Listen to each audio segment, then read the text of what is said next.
बिस्मिल्लाहिर्रहमानिर्रहीम। Dear students, अस्सलाम वालेकुम। आज हम MDCAT ECAT physics का फर्स्ट लेक्चर है, पहले चैप्टर में डिस्कस करने जा रहे हैं। इसमें हम आज फिज़िक्स की बेसिक्स देखेंगे। इसके अलावा फ़िज़िकल क्वांटिटीज़ की टाइप्स, इसके अलावा जो यूनिट्स हैं उनको हम जो है ना ज़्यादा फोकस करेंगे। इसमें शुरू करने से पहले जो देखा गया है, जो स्टूडेंट्स एम कैट में अपेयर होते हैं या ई कैट में, सबसे ज़्यादा प्रॉब्लम फिज़िक्स क्रिएट करती है उन तमाम स्टूडेंट्स के लिए। रीज़न फिज़िक्स के न्यूमेरिकल्स हैं या लैक ऑफ कॉन्सेप्ट्स, स्टूडेंट्स के कॉन्सेप्ट्स क्लियर नहीं होते। स्टूडेंट्स को शॉर्टकट, कुछ ऐसे क्वेश्चन होते हैं जो शॉर्टकट से सॉल्व हो जाते हैं, उनको वो शॉर्टकट पता नहीं होती। दैट्स वाई उनका जो है ना एक इजी एमसीक्यू भी ड्रॉप हो जाता है।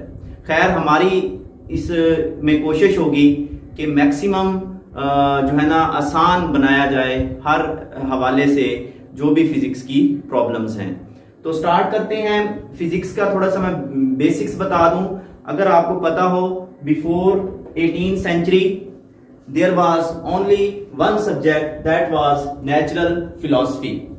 18th सेंचुरी के बाद स्टूडेंट नेचुरल फिलॉसफी को दो हिस्सों में तकसीम किया गया है। आप बुक का पेज नंबर 1 अगर पढ़ें तो वहां पे ये चीजें मेंशन है। एक था इसमें फिजिकल साइंस और दूसरी थी biological science. Students, biological science is the branch of natural philosophy which deal with the study of living things. इसमें हम लिविंग थिंग्स को स्टडी करते हैं, जैसे कि बर्ड्स हैं, ट्रीज हैं, ये इसमें आ जाता है। इसके बाद physical science was the branch of natural philosophy which deals with the study of non living things. तो इसमें अगर आप देखें नॉन लिविंग में से study of an aeroplane, study of bicycle, motion of object of bicycle, ये सारी जो है ना इसमें हम इन चीजों को स्टडी करते हैं। अब 19th सेंचुरी में फिजिकल साइंस की 5 ब्रांचेस की गई थी। उसमें सबसे जो मेन थी वो थी फिजिक्स। फिजिक्स का दूसरा नाम आपको पता है फंडामेंटल साइंस।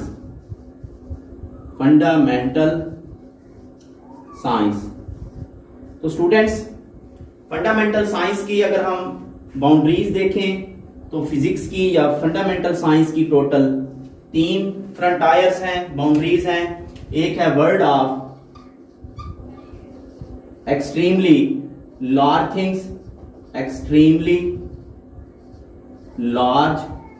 थिंग्स, ये है world of extremely small things, और ये है world of middle size things.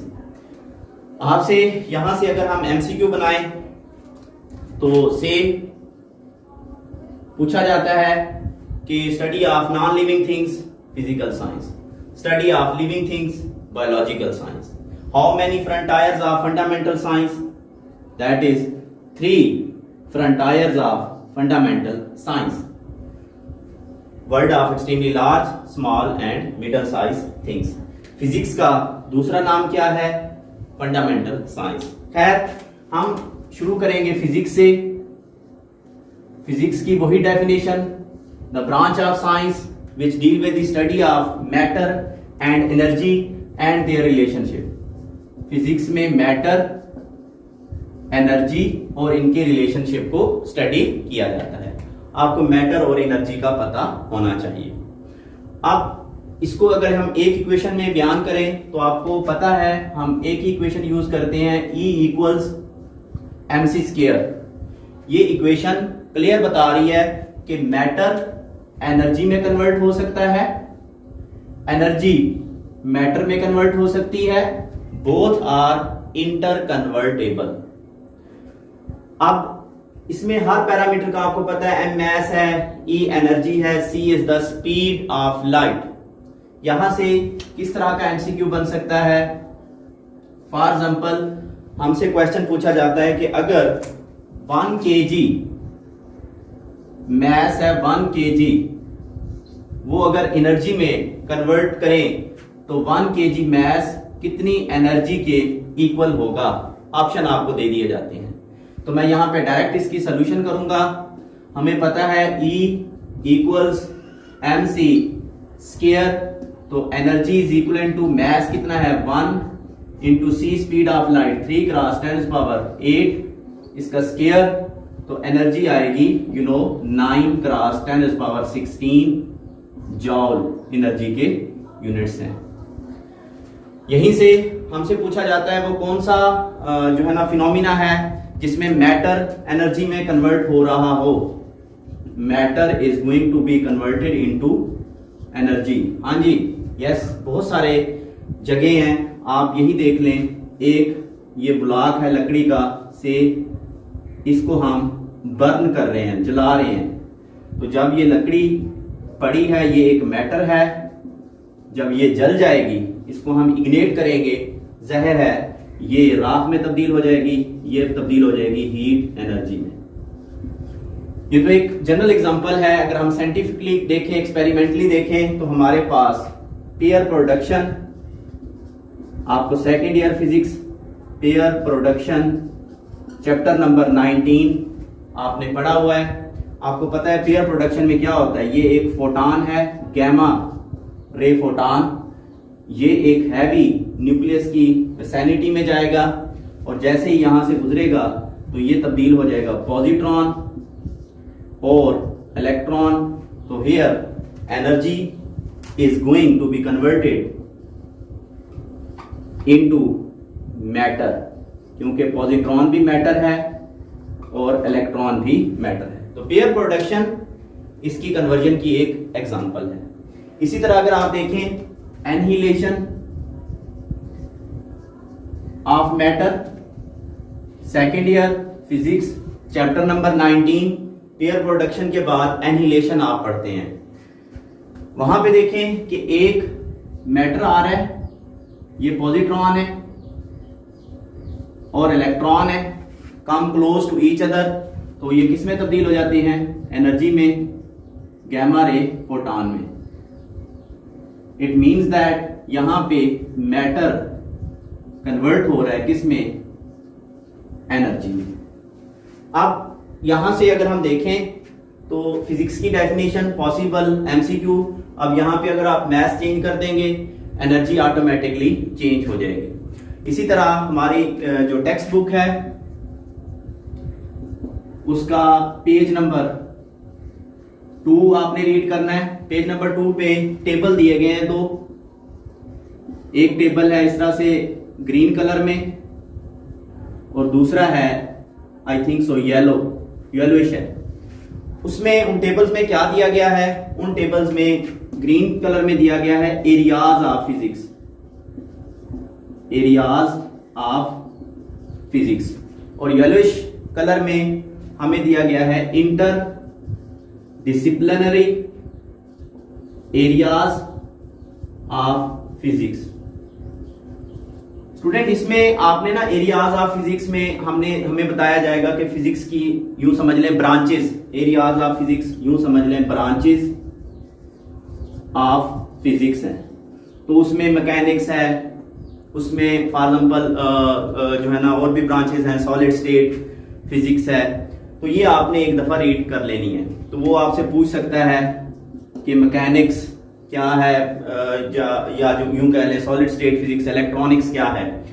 Interdisciplinary areas, some time दो सब्जेक्ट्स आपस में ओवरलैप होते हैं। जैसे कोई टॉपिक ऐसा है जिसमें बायोलॉजी भी है, फिजिक्स भी है, उसको हम बायोफिजिक्स कह देंगे, मेडिकल फिजिक्स।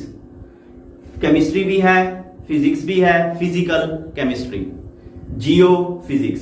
तो इंटरडिसिप्लिनरी एरियाज ऐसे हैं जिसमें फिजिक्स और किसी और सब्जेक्ट की हम कह रहे हैं मिक्सिंग हो रही है। तो वो भी येलोइश कलर का टेबल है, आपने याद कर लेना है। अब हमसे फॉर एग्जांपल पूछा जाता है एमसीक्यू, यहां पे एमसीक्यू क्या बनता है कि मैकेनिक्स क्या है, मैकेनिक्स क्या है, ये एरियाज ऑफ फिजिक्स में आएगी या इंटरडिसिप्लिनरी एरियाज में आएगी। तो अगर आपको ये टेबल याद होंगे तो आप इजीली आंसर दे सकते हैं। करना क्या है, ये एक टेबल याद कर लें, ज़ाहिर है ये ट्रिक है, एक टेबल याद कर लें, दूसरा जो है ना खुद ब खुद याद हो जाता है। मींस अब मैकेनिक्स अगर इंटरडिसिप्लिनरी में नहीं है तो ऑटोमेटिकली वो दूसरे टेबल में मौजूद होगी।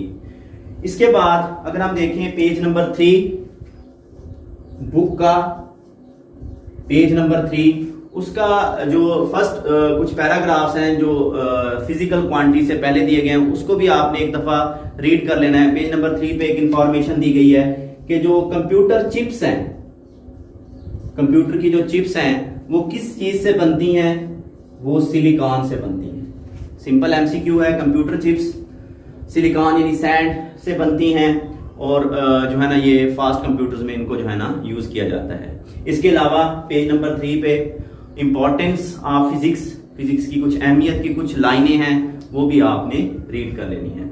ये फिजिक्स का एक छोटा सा इंट्रो था। मेन टॉपिक जो एमकेट में है वो है फिजिकल क्वांटिटीज। अब हम वो शुरू करेंगे।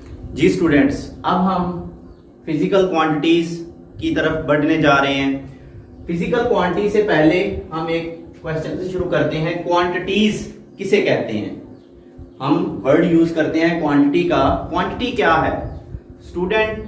याद रखना, हर वो चीज जिसके बारे में बात की जा सकती है, जिसको सुना जा सकता है, जिसको हम महसूस कर सकते हैं, वो एक क्वांटिटी है। तो क्वांटिटी हर वो चीज जिसके बारे में डिस्कस किया जा सकता है। तो क्वांटिटीज कितनी तरह की हैं? 2 तरह की। एक है नॉन फिजिकल क्वांटिटीज, दूसरी हैं फिजिकल क्वांटिटीज।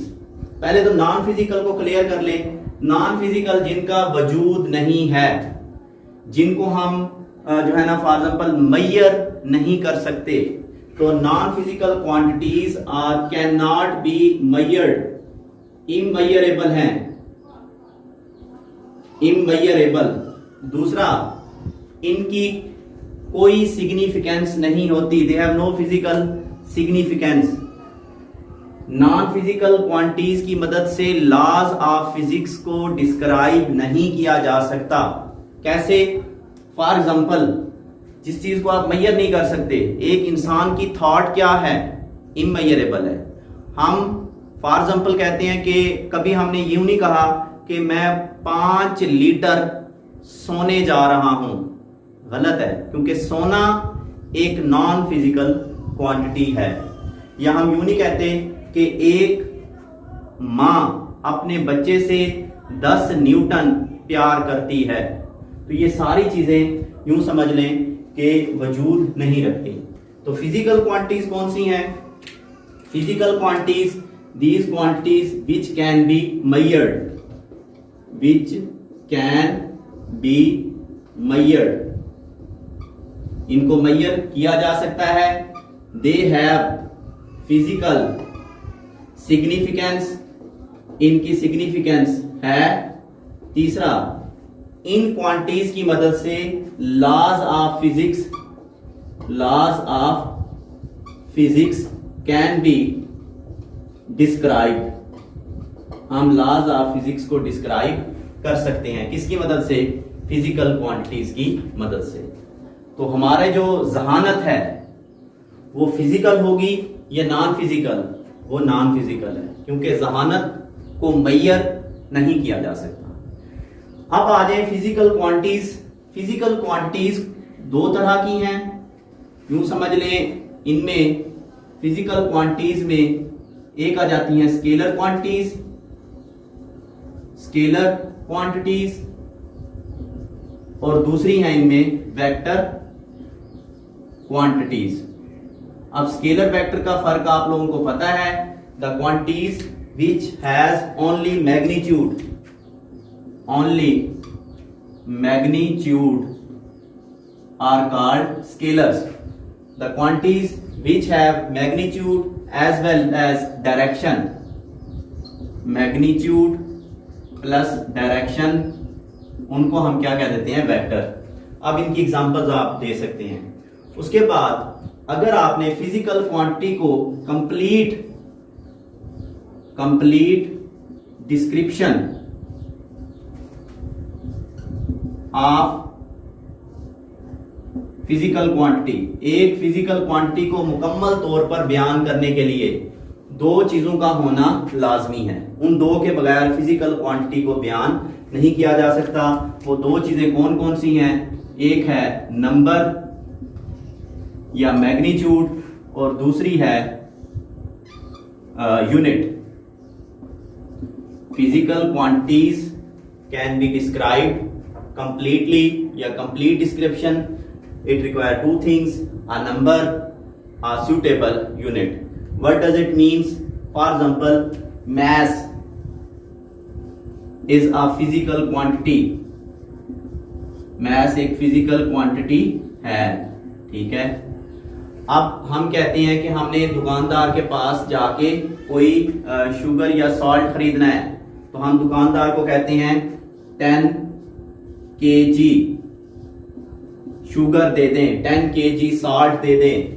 तो हमारे पास हमने दो चीजें इस्तेमाल की हैं यहाँ पे। 10 क्या है? नंबर है, और kg एक सूटेबल यूनिट है। अगर हम दुकानदार को जस्ट जाके 10 कह दें, kg ना लगाएं, तो बात क्लियर नहीं होगी। या अकेला kg अगर हम कह दें और नंबर ना लगाएं, तब भी बात क्लियर नहीं होगी।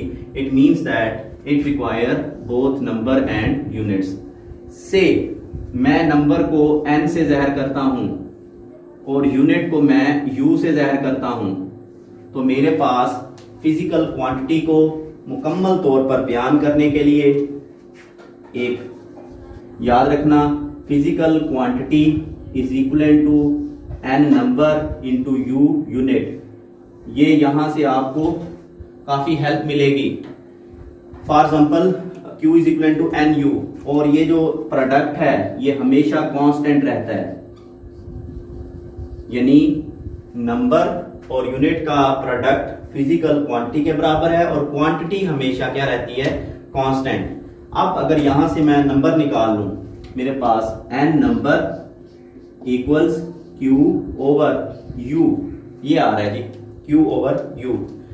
तो Q तो कांस्टेंट है, it means that n equals ये कांस्टेंट या यहां पे प्रोपोर्शनल है इनवर्सली यूनिट के। ये देखें, ये आपको बड़ा हेल्पफुल एक इक्वेशन मिल चुकी है। अगर हम यूनिट बड़ा करते जाएंगे, नंबर छोटा होता जाएगा। याद रखना, अगर हम यूनिट बड़ा करेंगे, लार्ज करेंगे, तो जो नंबर है वो स्मॉल होगा, एक पॉइंट। दूसरा, इसका वाइस वर्सा, अगर हम यूनिट को स्मॉल लिखेंगे तो नंबर लार्ज होगा। फॉर एग्जांपल इसको देखें, एमसीक्यू देखें। हमारे पास एक वैल्यू है, जैसे यहां पे मैंने लिखी थी 10 kg। 10 kg 10 नंबर है, के जो है ना प्रीफिक्स है और ग्राम इसका यूनिट है। अगर मैं इसको यूं लिख दूं, किलो का मतलब होता है 10 रेज़ टू पावर 3, तो ये बन जाएगा 10 इंटू 10 रेज़ टू पावर 3। अब ये ग्राम बनेगा। अब इसको हम यूं लिखेंगे, ये बन जाएगा 10 रेज़ टू पावर 4 ग्राम, यानी 10 kilogram equals 10 raise to power 4 gram. अब देखें, पहले यहां पे नंबर स्मॉल था, लेकिन जो यूनिट है वो लार्ज था। किलोग्राम एक बड़ा यूनिट है। अब इसमें जब हमने कन्वर्जन की है, नंबर लार्ज हो चुका है 10 रेज़ टू पावर 4 यानी 10,000, जबकि जो यूनिट है ग्राम वो क्या हो चुका है? स्मॉल। प्रोडक्ट क्या रहेगा? कांस्टेंट। हम अगर नंबर को इंक्रीज करेंगे, यूनिट डिक्रीज हो जाएगा। ये रिलेशन है। अगर हम यूनिट को डिक्रीज कर देंगे तो नंबर क्या हो जाएगा? इंक्रीज हो जाएगा। इसमें चलो आपको ये बता दिया गया। अब एक फिजिकल क्वांटिटी को मैं डिस्कस करूंगा। फिजिकल क्वांटिटी को कंप्लीट हमने डिस्क्राइब कर लिया है।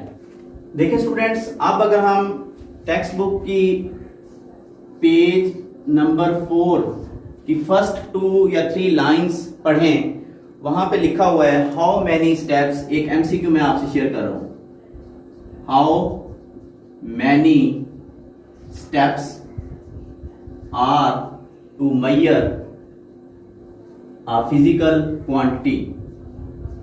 एक फिजिकल क्वांटिटी को मेजर करने के कितने स्टेप्स हैं? नीचे ऑप्शन है 2, 3, 4, 7 से। तो इसका जो करेक्ट आंसर है दैट इज 2। अब हम इस तरफ जाएंगे कि वो कौन से स्टेप्स हैं। तो फिजिकल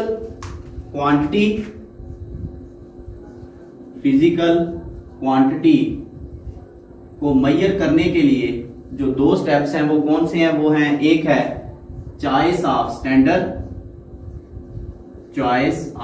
स्टैंडर्ड, यानी स्टैंडर्ड यूं समझ लें यूनिट, एक पैमाने को कह सकते हैं।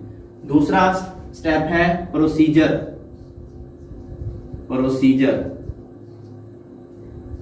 तो ये हमारे पास 2 स्टेप्स हैं किसी भी फिजिकल क्वांटिटी को मेजर करने के लिए। चॉइस ऑफ स्टैंडर्ड क्या है? देखें स्टूडेंट, फॉर एग्जांपल हमने कोई भी प्रैक्टिकल करना है, मैं कहता हूं हमने इस बोर्ड की लेंथ मापनी है, तो लेंथ मापने के लिए मुझे कोई ना कोई स्टैंडर्ड म्यार बनाना पड़ेगा और उसी के लिहाज से मैं मेजरमेंट्स लूंगा। मेरा स्टैंडर्ड ये मार्कर है, तो मैं क्या करूंगा, फर्स्ट करें इस मार्कर की लेंथ 1 मीटर है, 1 मीटर इसकी लंबाई है, तो मैं क्या करूंगा, यहां से इसकी मेजरमेंट लेना शुरू करूंगा 1, 2, 3, 4 et so on. For example मेरे पास ये आ जाता है 11 मीटर। तो मैंने जो स्टैंडर्ड बनाया है उसके मुताबिक जो लेंथ आ रही है दैट इज 11 मीटर। ठीक है। अब प्रोसीजर, भाई जिस प्रोसीजर से हम इस बोर्ड की लेंथ मापेंगे उस प्रोसीजर से हम पेंडुलम का टाइम पीरियड नहीं माप सकते, उस प्रोसीजर से हम कोई और जो है ना मेजरमेंट नहीं ले सकते। हर मेजरमेंट लेने का अपना एक प्रोसीजर है। तो हमें किसी भी फिजिकल क्वांटिटी को मेजर करने के लिए 2 स्टेप्स लेना पड़ते हैं। हमें स्टैंडर्ड बनाना पड़ता है, हमें प्रोसीजर डिफाइन करना पड़ता है। अब एक जो आइडियल स्टैंडर्ड है, ideal standard MCQ once again, एक आइडियल स्टैंडर्ड की कितनी प्रॉपर्टीज हैं? तो आइडियल स्टैंडर्ड में 2 प्रॉपर्टीज लिखी हुई हैं बुक का। वंस अगेन पेज नंबर 4 देखें और उसके जो फर्स्ट 2 पैराग्राफ्स हैं उनमें ये चीज मेंशन है कि एक आइडियल स्टैंडर्ड में 2 चीजों का होना लाजमी है। वो 2 चीजें कौन कौन सी हैं स्टूडेंट? एक है वो एक्सेसिबल हो, दूसरी जो चीज है दैट इज वो इनवेरिएबल हो। इनवेरिएबल होना चाहिए। एक्सेसिबल का मतलब वो आसानी से दस्तयाब हो। फॉर एग्जांपल मैंने इस बोर्ड की मेजरमेंट लेनी थी, मैंने मार्कर को क्यों चूज किया? रीजन, मार्कर मुझे इजीली एक्सेसिबल था, इजीली दस्तयाब था, मैंने उसको जो है ना स्टैंडर्ड बना दिया।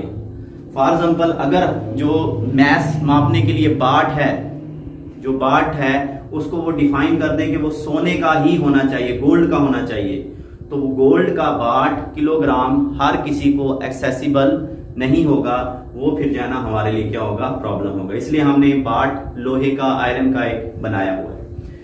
तो ये आइडियल स्टैंडर्ड की प्रॉपर्टीज हैं। उसके बाद इनवेरिएबल मींस वो हर जगह पे यकसा रहे, ये मार्कर की लेंथ इनवेरिएबल है।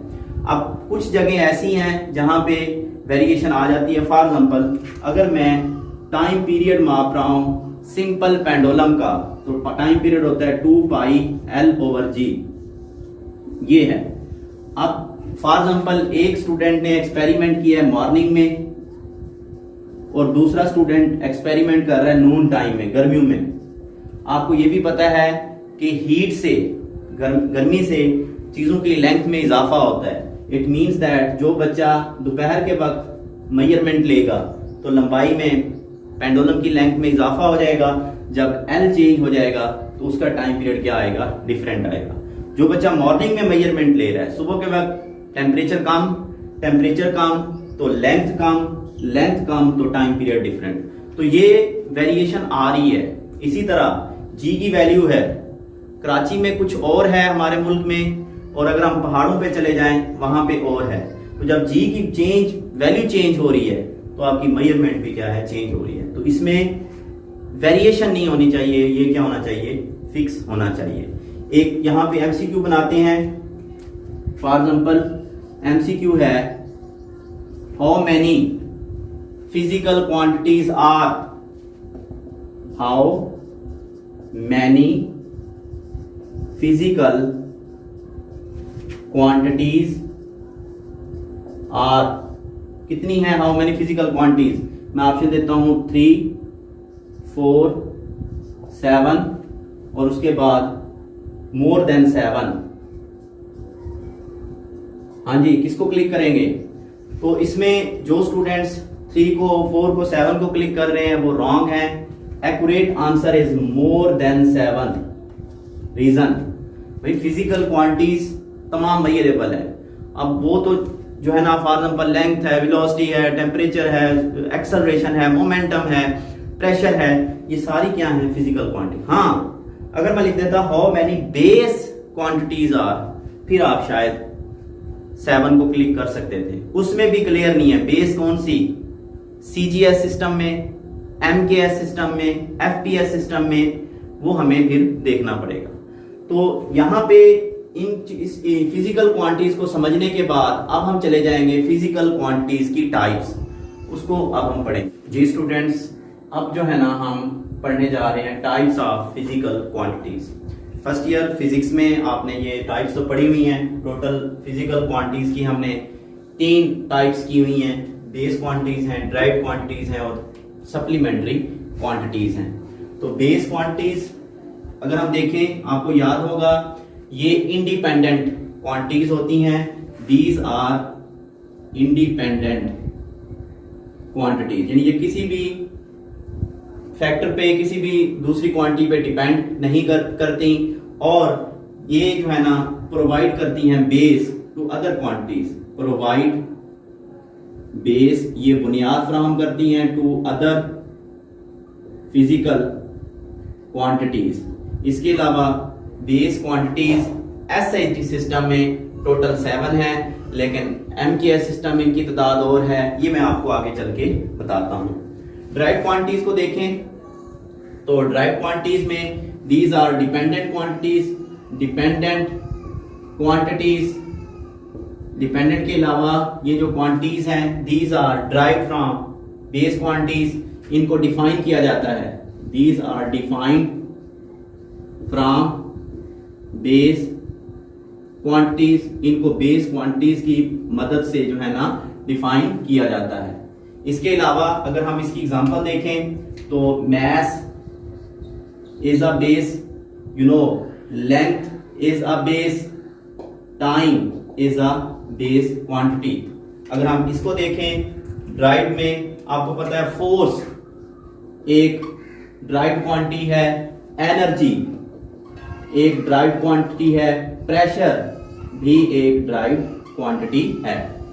अब इसमें जो है ना क्वांटिटीज में आगे जो है वो है सप्लीमेंट्री क्वांटिटीज। सप्लीमेंट्री कुछ ऐसी क्वांटिटीज थी जो ना बेस में डिफाइन हो रही थी ना ड्राइव में। तो ऐसी क्वांटिटीज जो ना बेस हैं ना ड्राइव है वो क्या है, सप्लीमेंट्री है। ये टोटल 2 है स्टूडेंट्स, एक है प्लेन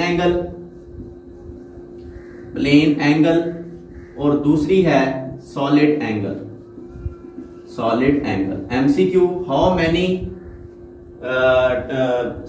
सप्लीमेंट्री क्वांटिटीज आर, तो आपको आंसर आना चाहिए देयर आर 2 सप्लीमेंट्री क्वांटिटीज। इनके फिर मैं यूनिट्स आपको बाद में बताता हूं। अब हम बढ़ेंगे सिस्टम ऑफ यूनिट्स की तरफ। स्टूडेंट अभी तक अगर हम देखें तो जो फेमस सिस्टम ऑफ यूनिट्स हैं, एक है सीजीएस सिस्टम, दूसरा है एफपीएस, तीसरा है एमकेएस, चौथा है एमकेएसए और आखिरी है जो हम आजकल यूज कर रहे हैं एसआई सिस्टम। ये सबसे ज्यादा वाइडली वर्ल्ड वाइड यूज हो रहा है। हमारी जितनी ट्रेड है वो एसआई यूनिट्स में होती है। अब CGS यूं समझ लें, centimetre, CGS centimetre, gram, second, and FPS ये बनेगा फुट, पाउंड, और ये बनेगा सेकंड। इसके अलावा MKS, इसको देखें, M मीटर, K किलोग्राम, और S क्या है, सेकंड। आपको MCQ मिल चुका है। वो कौन सा यूनिट है जो हर सिस्टम में कॉमन है? तो सेकंड देखें, तीनों जगह पे मौजूद है। विच SI unit is same in all systems. तो कौन सा सेम है? वो है सेकंड। सेकंड वो यूनिट है जो सेम है। अब CGS में अगर हम देखें तो लेंथ को मापा जाएगा सेंटीमीटरों में, मैस को मापा जाएगा ग्राम में, और टाइम को मापा जाएगा सेकंड में। इसमें करंट, अमाउंट ऑफ सब्सटेंस, ल्यूमिनेस और टेम्परेचर नहीं है। FPS सिस्टम में जाएं तो लेंथ को मापा जाएगा फुट में, मैस को मापा जाएगा पाउंड में। याद रखना, ये जो पाउंड है ये बेसिकली फोर्स का यूनिट है। पाउंड बेसिकली किसका यूनिट है? फोर्स का या वजन का, वेट का। ये छोटा सा पॉइंट माइंड में रखिएगा। और इसमें टाइम को मापा जाएगा सेकंड में, बाकी इसमें जो है ना यूनिट्स नहीं है। अगर हम MKS में आए तो MKS में लेंथ को मीटर में, मैस को किलोग्राम में, टाइम को सेकंड में, करंट इसमें नहीं है, बस बाकी जो है ना हम कह सकते हैं ये MKS सिस्टम है। अगर हम आए MKSA तो वो इसी की अगली शक्ल है। ये मीटर, लेंथ मीटरों में, मैस किलोग्राम, टाइम सेकंड, और करंट यहां भी होगा, करंट यस ये एम्पियर, बाकी इसमें जो है ना नहीं है। जो आजकल हम यूज कर रहे हैं ऐसे सिस्टम, उसमें लेंथ को मीटर में, मैस को kilogram, time second, current ampere, amount of substance mole, और ल्यूमिनस इंटेंसिटी। हमारी बुक के टेबल में इसको इंटेंसिटी ऑफ लाइट लिखा गया है, वो गलत है। ये है ल्यूमिनस इंटेंसिटी जो फिजिकल क्वांटिटी है। खैर, ल्यूमिनस इंटेंसिटी को कैंडेला और टेम्परेचर को केल्विन में मापा गया। तो ये हमारे पास student system of international units हैं। अब अगर हम देखें CGS में टोटल कितने यूनिट हैं? 3, FPS में 3, MKS में भी 3, और SI में टोटल कितने हैं? 7। तो ये जो है ना MCQ यहां पे हम बना लेते हैं। For example, in CGS system how many units are? CGS system में देयर आर, आपका आंसर क्या होगा? 3 यूनिट्स। इसी तरह FPS सिस्टम में जो P है, P वो किस चीज को ज़हर कर रहा है? P पाउंड है, और पाउंड किस चीज का यूनिट है? फोर्स का। ये आपके पास। इसी तरह MKS सिस्टम में K किलोग्राम है। इसी तरह वो कौन सा, मैं पहले भी बता चुका हूं, वो कौन सा यूनिट है जो तमाम यूनिट्स में सेम है? सेकंड। इसके बाद आप देखें FPS वगैरह करने के बाद अब हम आ जाएंगे इसमें जो है ना नेक्स्ट MCQs बनाते हैं। Maximum unit in SI system. SI system में ज्यादा से ज्यादा यूनिट कितने हैं? तो देखो SI में टोटल कितने यूनिट्स हैं? 7। आपका करेक्ट आंसर क्या होगा? 7। इसी तरह मैक्सिमम यूनिट्स इन CGS वो मैं आपको बता चुका हूं। नेक्स्ट हम बढ़ेंगे ड्राइव्ड क्वांटिटीज की तरफ और फिर ड्राइव्ड यूनिट्स की तरफ। स्टूडेंट्स देखें, यूनिट्स, ड्राइव्ड यूनिट्स जहर है, ड्राइव्ड क्वांटिटीज के जो यूनिट्स हैं वो ड्राइव्ड यूनिट्स हैं। जैसे कि फॉर एग्जांपल फोर्स एक क्वांटिटी है और जी फोर्स के जो ऐसे यूनिट हैं वो न्यूटन है। यहां पे क्वांटिटी लिख लेते हैं, क्वांटिटी ये ऐसे यूनिट, और यहां पे लिख लेते हैं सीजीएस यूनिट। देखें क्वांटिटी मेरे पास है फोर्स, फोर्स के यूनिट क्या हैं, न्यूटन, और सीजीएस में इसके यूनिट हैं डाइन। मैं अभी डाइन आपको बताता हूं ये कैसे आप डिराइव करें। इसी तरह अगर आपके पास क्वांटिटी है एनर्जी, तो इसमें इसके यूनिट हैं ऐसे ही में जॉल, और उधर अगर हम जाएं तो वहां पे इसके यूनिट्स हैं आर्क, या इसको हम अर्ज बुलाते हैं। अब हम कन्वर्जन सीखेंगे कि सीजीएस सिस्टम में हम कैसे कन्वर्ट होते हैं। तो यहां पे जो आपसे मिस्टेक होती है, पता नहीं चलता कि सीजीएस से इसमें एमकेएस में कैसे जाना है, सीजीएस से ऐसे यूनिट में कैसे जाना है, वो आप देखेंगे। एक चीज याद रखना कि जो 1 किलोग्राम है ये एसआई में, किलो को खत्म कर दें, सीजीएस में ये 1000 ग्राम है एसआई, और ये सीजीएस। हमें जहां पे किलो नजर आएगा हम वहां पे 1000 लिख देंगे। इसी तरह हमारे पास कोई और है मीटर, हमारे पास एक यूनिट है ऐसा यूनिट, सीजीएस में वो होगा सेंटीमीटर, यानी हम लिखेंगे 10 रेज टू पावर या 100 सेंटीमीटर, 10 इज पावर 2 लिख दे या 100 centimetre. 1 metre is equal to 100 centimetre.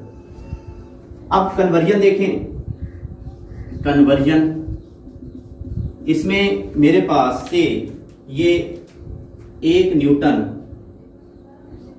बराबर होता है 1 केजी मीटर पर सेकेंड स्क्वायर, यस मीटर पर सेकेंड स्क्वायर। अब मुझे कहा जाता है कि ये है ऐसे यूनिट किलोग्राम मीटर पर सेकेंड, इसको सीजीएस में कन्वर्ट करें। तो मैं इसको कन्वर्ट करूंगा सीजीएस में, ये किलो लिखा हुआ है, इसकी जगह मैं 1000 ग्राम लिखूंगा। ये मीटर लिखा हुआ है, इसकी जगह सेंटीमीटर यानी 100 सेंटीमीटर लिखूंगा, और ये सेकंड स्क्वायर है। अब सेकंड वैसे भी सेम रहता है, इसमें तो कोई तब्दीली आनी नहीं है, तो सेकंड को आप एज इट इज ही लिख देंगे।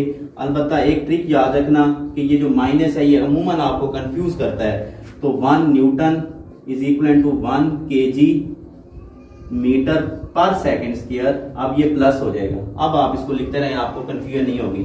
ये देखिए यहां पे आ जाएगा पर सेकंड स्क्वायर, तो इसको मैं यूं लिखूंगा 100 और 1000 को इकट्ठा कर दें, ये आ जाएगा 10 रेज टू पावर 5, ये बचेगा ग्राम सेंटीमीटर पर सेकंड स्क्वायर।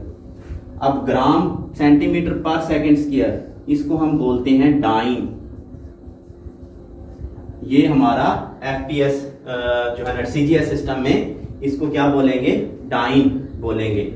तो इट मींस दैट अगर आप देखें 1 newton is equal to 10 raise to power 5 dyne. तो ये है ताल्लुक किसका, न्यूटन और डाइन का। आपसे पूछा जाता है which one is larger unit of force, dyne larger है या न्यूटन लार्जर है? तो क्लियर है न्यूटन एक लार्ज यूनिट है। क्यों? क्योंकि 1 लाख डाइन, ये 1 लाख है, 1 लाख डाइन मिलेंगे तो वो 1 न्यूटन के बराबर, ये 1 लाख और ये अकेला उनके बराबर है। तो Newton is a larger unit of force. ये एमसीक्यू माइंड में रखना। इसी तरह अब कान को इधर से पकड़े या उधर से पकड़े, कोई इसमें कोई बड़ी बात नहीं है। अगर आपसे पूछा जाए 1 डाइन किसके बराबर है, तो ये इस तरफ आ जाएगा, ये बनेगा 10 raise to power -5 newton is equal to 1 dyne. ये आपने याद करना है। अब हम आएंगे नेक्स्ट इसकी तरफ, एच की तरफ के जॉल और एच की कन्वर्जन किस तरह से होती है। स्टूडेंट हमारे पास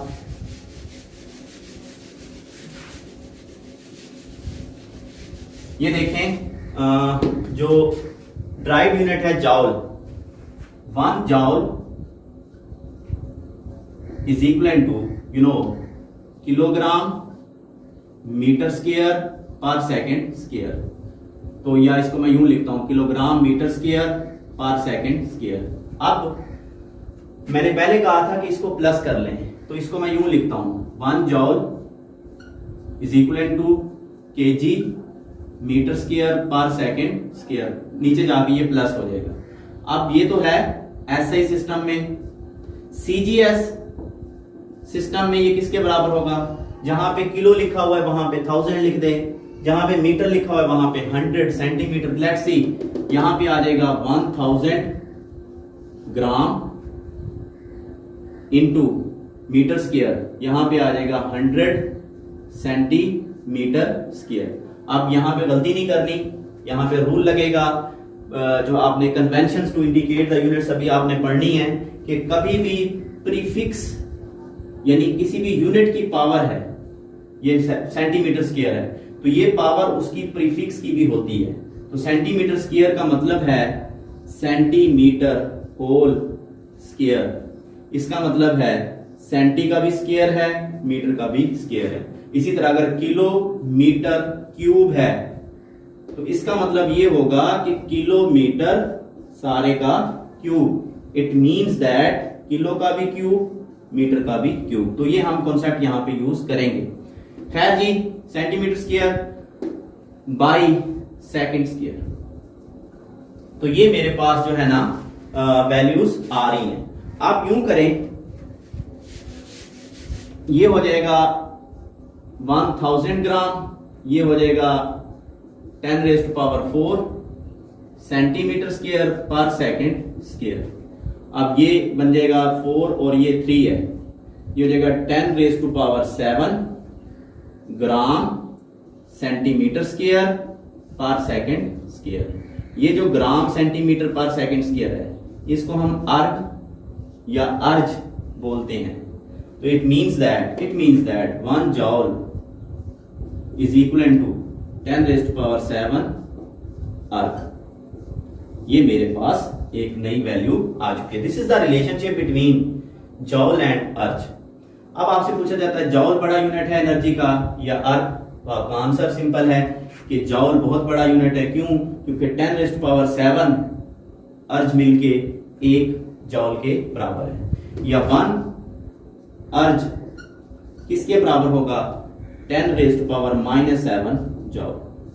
ये एमसीक्यू में भी आ सकते हैं। तो ये दोनों एमसीक्यू आपको क्लियर होने चाहिए। तो इट मींस दैट अगर आपको अब एसआई से सीजीएस में, सीजीएस से एसआई में आना पड़े तो आप उसको इजीली कन्वर्ट कर सकते हैं। एक और चीज याद रखना कि जब कभी भी आप एमकेएस सिस्टम से या एसआई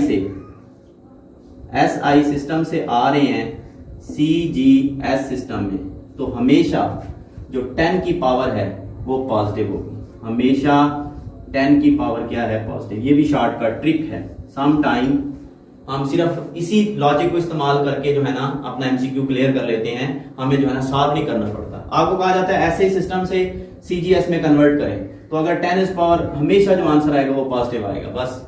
इसी तरह अगर आप सीजीएस सिस्टम से कन्वर्ट हो रहे हैं किसमें?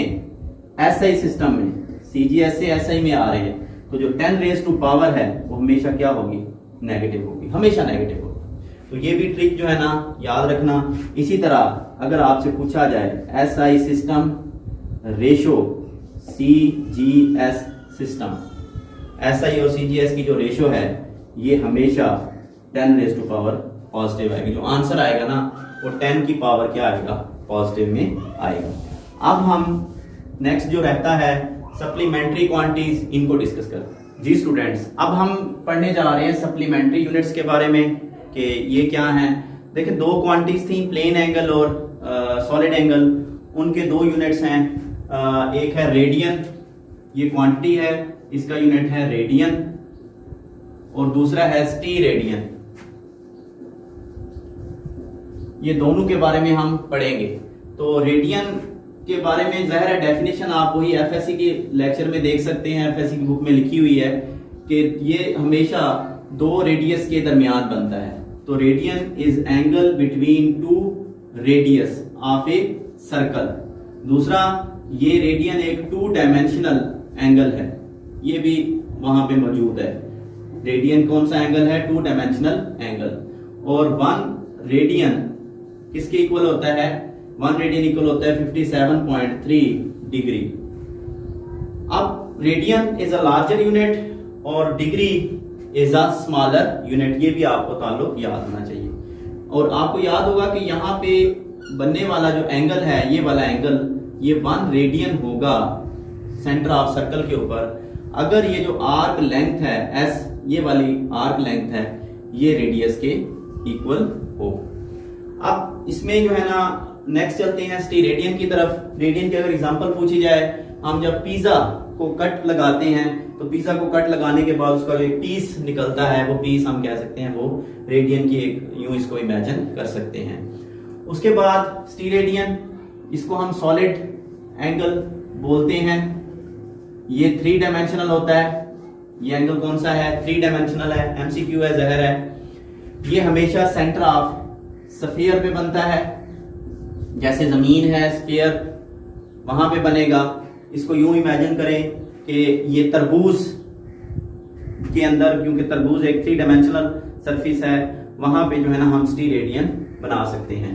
तो ये किस तरह से, फॉर एग्जांपल ये हमारे पास एक सरफेस है, यहाँ पे हम कोन, जिस तरह कॉर्नेटो की कोन होती है, कोन लाइक जो है ना, ये हमने एक सरफेस ली है, तो ये वाला जो स्फीयर पे एंगल बनेगा ये क्या होगा?